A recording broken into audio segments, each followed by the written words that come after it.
Vamos então passar ao estudo da lição de hoje. E, se bem se lembram, nós temos estado a ver alguns problemas que a Igreja do primeiro século enfrentou.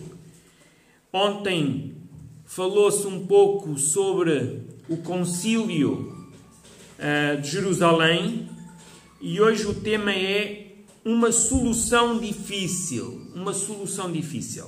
E o que é que hoje o tema vai falar? Vai falar precisamente da solução encontrada neste concílio. Está bem? Então, qual era o tema principal do concílio? O tema principal do concílio era saber se aceitariam novos crentes, pessoas convertidas ao cristianismo, sem passar pela circuncisão. E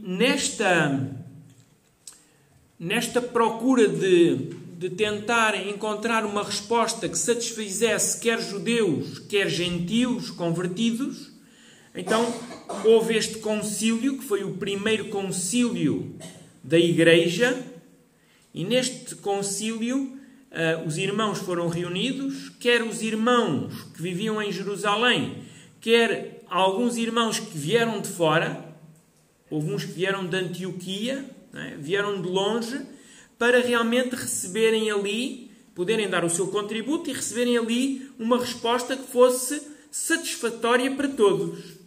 Vejam, se esta resposta não fosse satisfatória para todos, era complicado, porque a Igreja poderia entrar aqui numa disputa muito grande, numa separação que a tornaria fraca e provavelmente não tinha chegado aos nossos dias.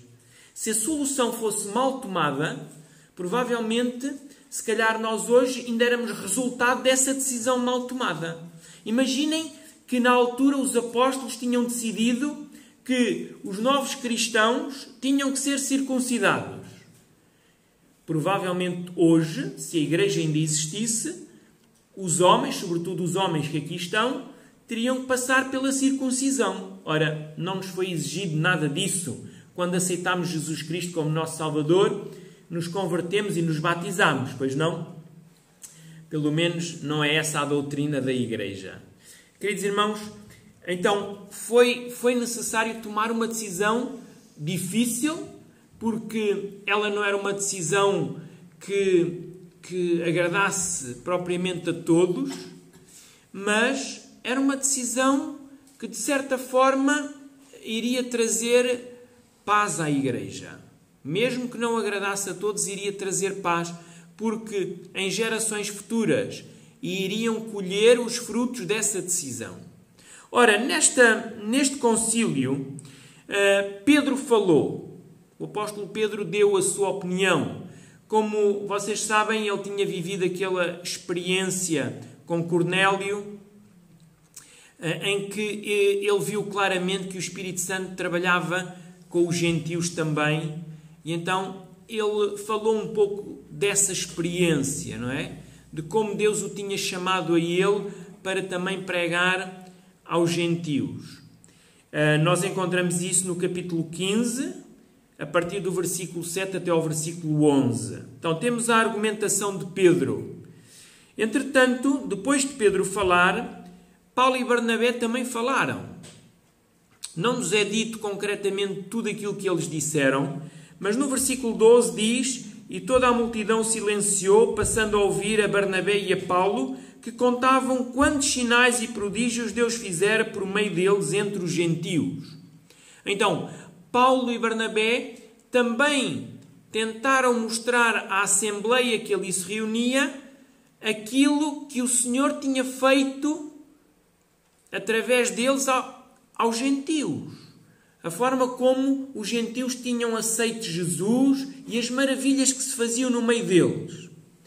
Nós não temos concretamente todos os episódios que ali foram ditos, porque não estão escritos, mas com certeza Paulo e Barnabé argumentaram, mostrando realmente que estes irmãos não teriam que passar pela circuncisão para receberem da parte de Deus a aprovação e o seu Santo Espírito.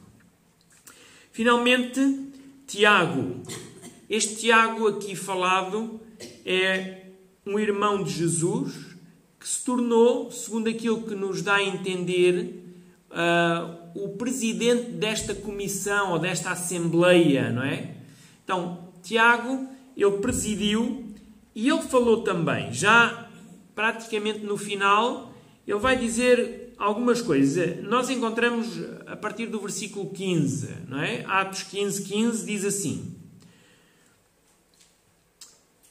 Ele vai mostrar algumas coisas que os profetas diziam. Ele diz, confere com isto as palavras dos profetas, como está escrito, cumpridas estas coisas, voltarei e reedificarei o tabernáculo caído de Davi, e levantando de suas ruínas, restaurá-lo-ei, para que os demais homens busquem o Senhor e também todos os gentios sobre os quais tem sido evocado o meu nome.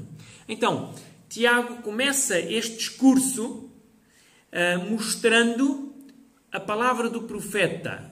E o profeta que aqui é mencionado é o profeta Amós. Amós menciona isto no capítulo 9. E diz-nos então que Tiago vai buscar esta profecia de Amós em que Deus diz aqui que vai novamente reedificar o tabernáculo de Davi, ou seja, não está a falar num tabernáculo literal, está a falar na palavra da vida, não é? Está a falar, ao fim e ao cabo, Jesus era descendente de Davi, não é? Talvez aqui estamos a falar do próprio Jesus Cristo e diz que nele vai restaurar e nele todos os homens, mesmo os gentios, todos aqueles que evocarem o nome do Senhor Jesus, diz o meu nome, diz o texto, o meu nome, serão realmente admitidos no corpo de Deus, não é? No corpo de Jesus. Então, isto mostra claramente que já desde o Antigo Testamento Deus tem a intenção de salvar todos. Não é só salvar o povo judeu, é salvar todos. E Tiago, sábio, vai então retirar um texto do Antigo Testamento para formalizar e também fortalecer a sua argumentação. Reparem também que nós temos outros textos no Antigo Testamento, não são aqui mencionados, mas temos outros textos no Antigo Testamento em que nos mostram claramente que Deus tem como ideia, como objetivo, ter um povo, neste caso escolheu os judeus, mas que esse povo fosse uma bênção para todas as nações. E nós temos isto logo em Gênesis 12, quando Deus chama Abraão. Deus chama Abraão e diz que nele serão benditas todas as nações do mundo. Então, o objetivo de Deus foi sempre a salvação, não somente de alguns, mas de todos os homens. Não só os judeus, mas também os outros povos que existiam. Os judeus tiveram um privilégio que os outros não tiveram, que foi conhecer os oráculos de Deus. O que é que isto quer dizer? Conhecer os oráculos é conhecer a mensagem, a palavra de Deus. Eram eles que tinham o conhecimento de Deus. E este conhecimento não era para ficar com eles. Este conhecimento era para quê? Era para ser difundido, partilhado com as outras nações. Lembram-se, por exemplo, quando Deus mandou Jonas visitar a cidade de Nínive? Ele levava uma mensagem de condenação àquela cidade. Se a cidade não se arrependesse, os habitantes daquela cidade não se arrependessem, Deus iria destruí-la. Mas, perante aquela mensagem, quer o rei de Nínive, quer todo o povo, acabaram por aceitar, arrependeram-se e depois, o que é que Deus fez? Destruiu-os? Deus não destruiu, porque a ideia de Deus nunca é destruir, nunca é eliminar. Deus não tem prazer na morte do ímpio, mas que o ímpio se converta. E então, nós temos aqui, já no Antigo Testamento, Deus a mostrar que o seu grande objetivo era que a sua mensagem chegasse a todos. O próprio Jeremias, penso que é no capítulo 12, versículo 12 a 14, Jeremias também fala disto. Diz que Deus quer acolher os gentios. Se estes gentios o aceitarem e ficarem do seu lado, ele diz que os quer acolher para edificar o seu povo. Então, há intuito da parte de Deus realmente em chegar a todos os homens. Os judeus, no tempo de Jesus, não tinham esta ideia. Para eles, só eles é que eram salvos e talvez outros pudessem ser salvos também, mas tinham que se juntar a eles. Ora, neste concílio que nós temos aqui em Atos 15, o grande objetivo era chegarem a conclusões que aliviassem a carga que era exigida, e uma das cargas que era exigida tinha a ver com a circuncisão. Não havia necessidade da circuncisão literal, não é? O que Deus queria era uma circuncisão de coração. O que é que isto quer dizer? Quer dizer que o Senhor queria uma conversão genuína. E isto acontece no nosso interior. Não tem que ser mostrada por aspectos exteriores, como a circuncisão que se fazia, não é? Então, Deus queria um coração transformado, arrependido. E foi neste sentido que a luta de argumentação se deu neste concílio. Tiago, ele vai continuar no versículo 19 e ele vai dizer assim: pelo que julgo eu, não devemos perturbar aqueles que dentre os gentios se convertem a Deus, mas escrever-lhes que se abstenham das contaminações dos ídolos, bem como das relações sexuais ilícitas, da carne de animais sufocados e do sangue.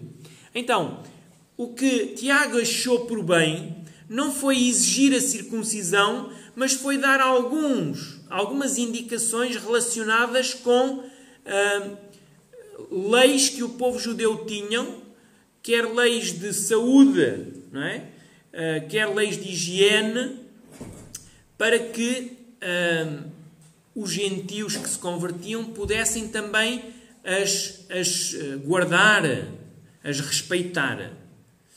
É muito interessante, porque às vezes nós ouvimos certas pessoas dizer: isso do Antigo Testamento já não interessa, já passou, é antigo, agora nós estamos sobre a nova lei, não é? O Novo Testamento. Mas, se repararem bem, estes textos que Tiago fala aqui, quando Tiago diz abster-se dos ídolos, das relações sexuais ilícitas, dos animais e do sangue, Tiago está a falar de Levítico, as leis que estavam em Levítico. Leis que tinham sido dadas ao povo judeu, é verdade, mas que Tiago agora estava a dizer: os novos convertidos deviam também respeitar estas leis, estas regras de higiene, de saúde. E há muitos cristãos hoje que veem nestas regras coisas obsoletas, que já não existem, não precisam de guardar. Queridos irmãos, há que refletir nisto, porque há quem meta também aqui a lei dos 10 mandamentos e diz: não, os 10 mandamentos não precisam ser guardados, agora temos amar a Deus e amar o próximo e é tudo. Queridos irmãos, amar a Deus e o próximo já estava no Antigo Testamento, nos 10 mandamentos. Aquilo que Jesus fez foi simplesmente reduzir a lei, mostrando que a lei era uma lei de amor, que é o seu caráter, ao fim e ao cabo. Deus é amor. No entanto, quer algumas leis de higiene, de saúde, quer os 10 mandamentos ainda estão legais no nosso tempo, para os cristãos do nosso tempo. Não é uma coisa ultrapassada, não é uma coisa que deixou de ter sentido. Há pessoas que dizem: não, eu compreendo, não roubar, não matar, não adulterar, sim. E quando se fala no sábado, não, o sábado foi abolido. Então, uma parte foi abolida, outra parte não foi abolida. Não tem muita lógica isto. É um todo. Os 10 mandamentos são um todo. E é este todo que tem que ser obedecido. É este todo que tem que ser guardado. Reparem, Tiago, ele vai então falar de algumas leis que vinham em Levítico. Leis relacionadas, por exemplo, diz aqui, com a contaminação dos ídolos. Deus tinha deixado bem claro em Levítico que o povo não devia se inclinar perante ídolos, não devia os adorar. Então, os gentios também não o deviam fazer. Festas dedicadas a deuses não deviam assistir, não deviam reverenciar. Fala aqui de relações sexuais ilícitas. Ora, nós em Levítico temos vários tipos de relações sexuais ilícitas. Por exemplo, temos relações sexuais entre parentes, temos relações sexuais que existiam quando a mulher ainda tinha a menstruação, era ilícito. Relações sexuais, por exemplo, com a mulher do próximo, relações sexuais com animais, relações sexuais com homens do mesmo sexo ou mulheres do mesmo sexo, ou seja, entre homossexuais. Então, tudo isso eram leis que havia no Antigo Testamento e que Deus tinha proibido ao seu povo, mas que agora Tiago estava a dizer para os novos cristãos para também seguirem essas regras, para não caírem nestes pecados. E, finalmente, as carnes dos animais. Nós sabemos, em Levítico 11, nós temos ali uma descrição das carnes lícitas e ilícitas, carnes puras e impuras. Não é? Então, eram coisas que os crentes, os novos convertidos, deviam também respeitar.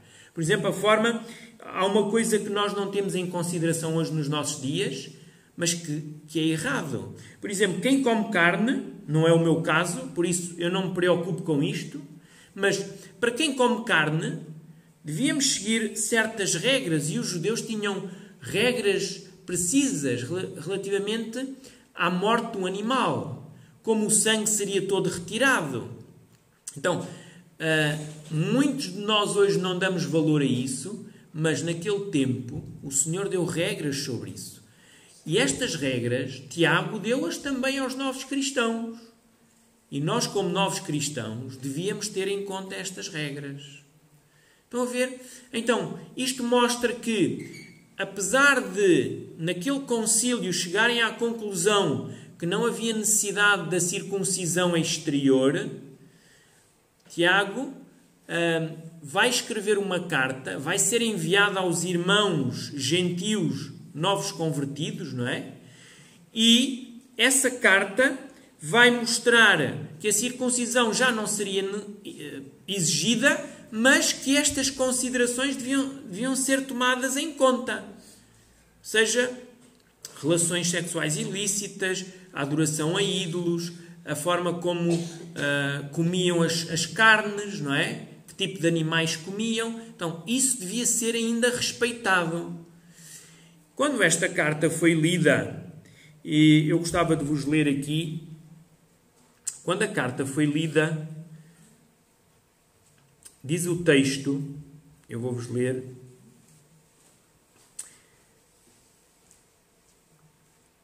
só um bocadinho, aqui. Encontramos em Atos 15, 30 a 32, a carta a ser lida, então, àqueles para a qual ela foi enviada. E diz assim: os que foram enviados desceram logo para Antioquia e, tendo reunido a comunidade, entregaram a epístola, ou seja, a carta. Quando a leram, sobremaneira se alegraram pelo conforto recebido. Judas e Silas, que eram também profetas, consolaram os irmãos com muitos conselhos e os fortaleceram. Então, quando esta carta foi recebida, diz que todos se alegraram pelo conforto recebido. Então, os próprios gentios sentiram-se felizes pela decisão tomada. Eu acredito que foi uma boa decisão. Graças a Deus por isso. Agora, queridos irmãos, eu gostava de salientar isto novamente, eu já falei disto, mas gostava que isto ficasse bem presente na nossa mente.